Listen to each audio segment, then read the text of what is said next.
This is Front Up on Visitor Network TV and Channel 99. Our guest today is Steve Bender, who is known to many of you as a fisherman and former selectman and a lot of other things. Yeah, pain in the ass. Yeah. But Steve is here on a mission today. And it falls right into the discussion about water quality that the selectmen had at their meeting last night. And it's a piece of the water quality puzzle that isn't really talked about very much. Right, Steve? Well, I've expanded what I'm going to talk about, or what you're going to ask me, since attending that meeting last night. Go ahead. Which appalled me. Well, I thought you were going to ask me a question. All right. What is your mission? My mission is simple. I arrived in Nantucket in '70 after buying a restaurant, and I learned during the course of that summer that what the people do on Nantucket for the winter is a scallop. And I said, "What's scalloping?" They said, "We'll show you." Okay, they showed me. I did that for 45 years, and in those 45 years, I observed, without taking any measurements, the condition of Nantucket Harbor all over the place. And I could say, without a shadow of a doubt, it's a mere shadow of its former self.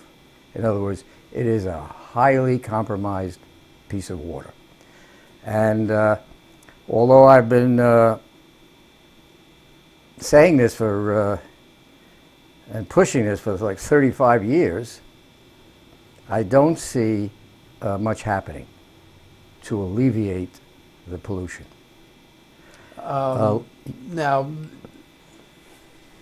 there's discussion about sewers, more sewers. There's discussion about more fertilizer regulation, putting teeth in the fertilizer regulation. But there are other aspects of the degradation issue, are there not? Well, there are others.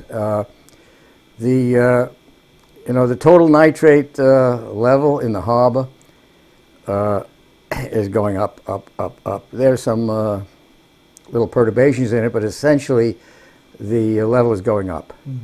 And that is, a combination of, I think, primarily from septic systems.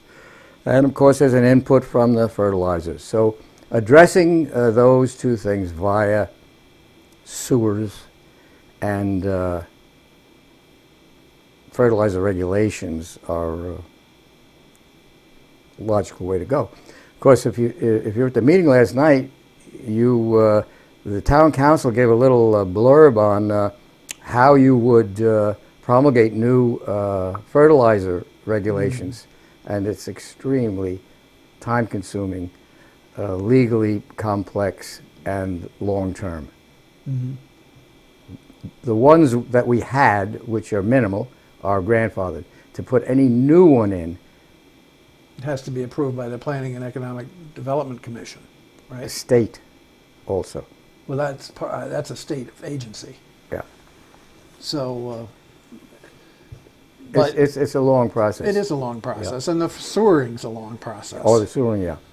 Well, along with the Are there nitrates. Let me ask you: Are Yes. there any quick fixes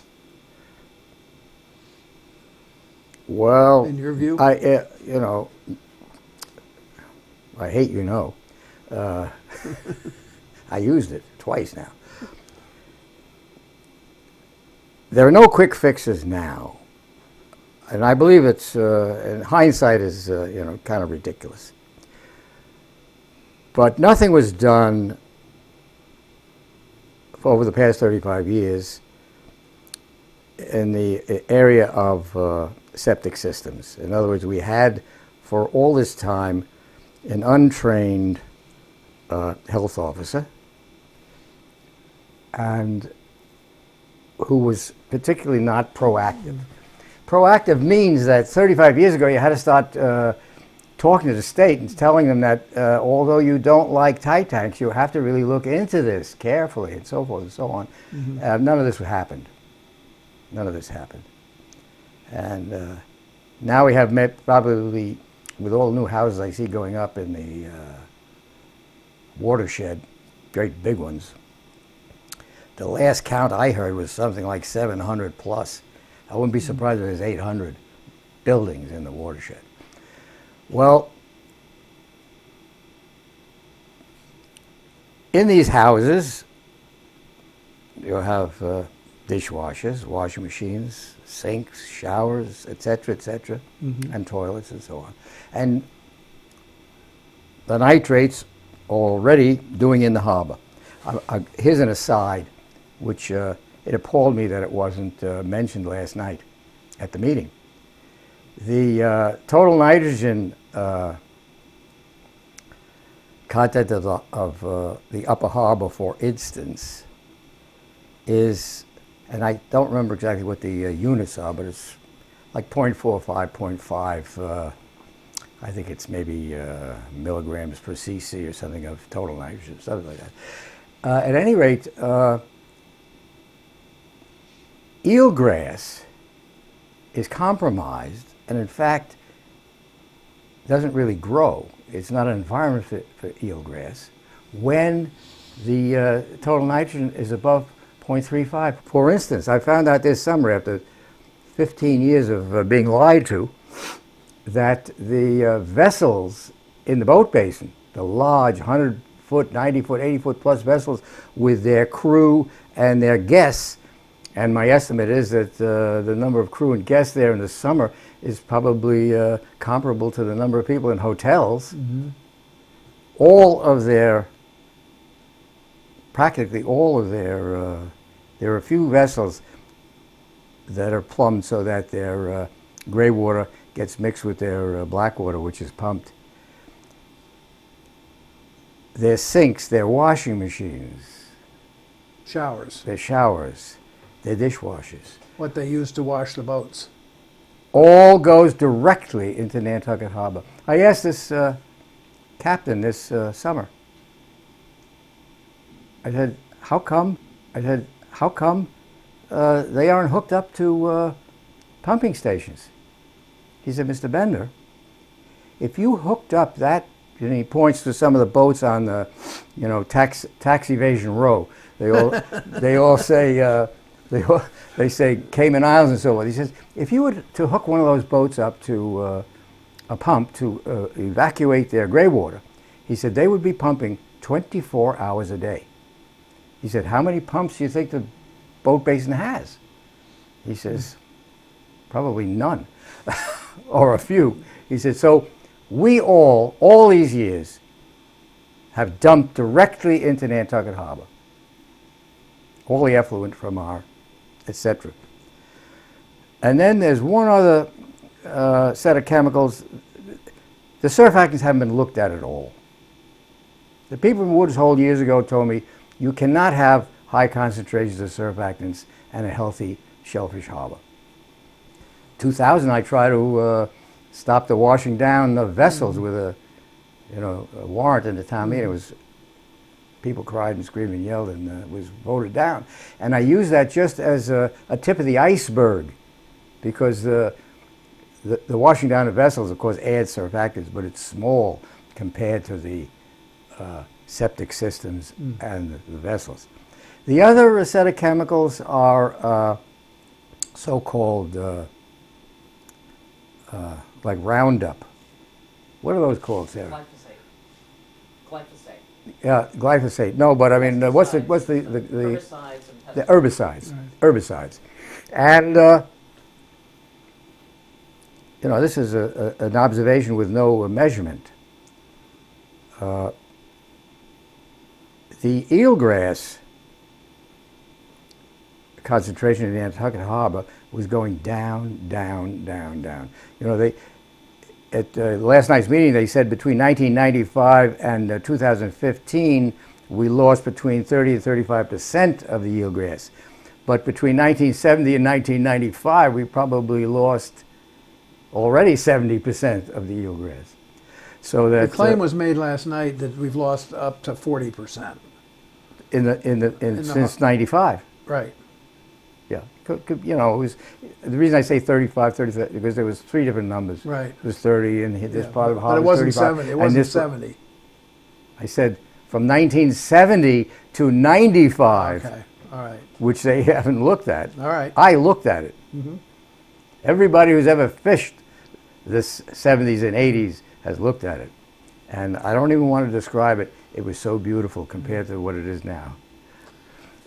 7, 8 feet long, a ½ inch wide, covered with little triangular black mollusks. It was perfectly healthy. It was beautiful. So, what's the solution here?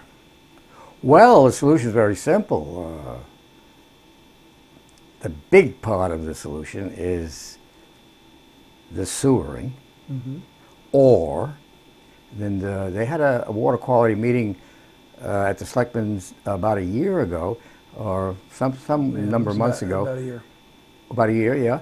And somebody came up with the idea that, well, why don't we pump the septic systems in the watershed, the ones that are used merely in the summer, once or twice, so that the effluent doesn't go into the harbor. And that's actually a brilliant idea. There's a lot of logistics to take into consideration, like are they accessible? Where do you have the trucks? Can the sewage system take the increased so forth? Anyway, look into it. It's a really serious way to do something. It would increase employment. You'd have a whole new industry here. You had trucks running around. It would be terrific. And you would, the main effluent into the harbor, as far as nitrates, surfactants, and so forth, is from the holding tanks, not the tight tanks, but the septic. septic systems of the houses in the watershed that are just occupied for the summer. We're talking about the herbicides. There's two sources of herbicides. There's the herbicides put all over the same place that they put the fertilizers. And I mean, they use it indiscriminately, including the Conservation Commission, what is the Conservation Foundation. Conservation Foundation. I mean, well, I started to talk about this. This is an interesting observation. We've got about 3 more minutes, so we. Okay, that's cool. I can do this We beautifully. got to wrap it up. The eelgrass in Nantucket Harbor, from the point of view of a scalloper, and I commercially cohogged 14 summers, so I was there winter and summer, was decreasing areas that were very eelgrassy in the 70s were pretty deserty in the 90s and the 80s. It was the beginning. And suddenly, in the year 2000, the cranberry industry went belly up because of a glut. And so the Nantucket...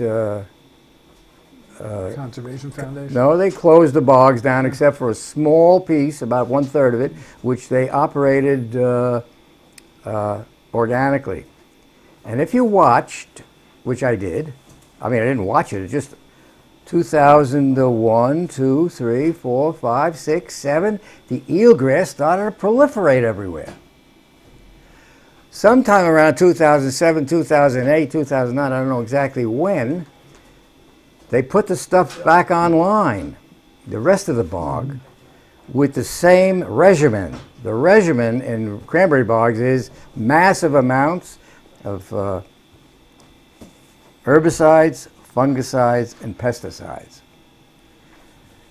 By about 2007 or 8, the eelgrass started to go down, down, down, and it has continued. So I said, look, I called up the head of the U.S. Department of Agriculture in Wareham, and I explained this to him, and he said, well, look, he says, I'll connect you with the chief scientist at the Cranberry Experimental Station. Her name is Dee Moranville. And I spoke to her, and she said, yes. She said, I'd be interested in looking into this, but the agency that has to request my doing it has to be your Conservation Commission, because they are the town authority for protecting the waters. So I made a presentation to them about 5 months ago, and they have contacted the Moranville and so forth. I don't know what's going on. I haven't seen anything happen. The FDA guy called me up. He says, Steve, tell them to get going because the Dee Moranville is going to retire this year, and she's the most knowledgeable. We'll see what happens. At any rate, the harbor is going downhill. It's in very bad shape now. There has to be a multi-pronged approach. The selectmen are the policymakers. They're the executive of this town, and they have to be told what the condition of the harbor is. They are being kind of what would you call it, Dan? They're being fooled. A guy like who they obviously trust, Brian House, comes one of the cleanest, nicest pieces of water in Eastern Mass. That's an ignorant statement because comparing this to all the stuff on the East Coast, that stuff has been dead for 30, 40 years, hasn't been a scallop there. So on that note, Yes. thank you, Steve Bender. You're welcome. Keep up your crusade is all I can say, and we'll. I got see some where we allies can- finally. I think you do.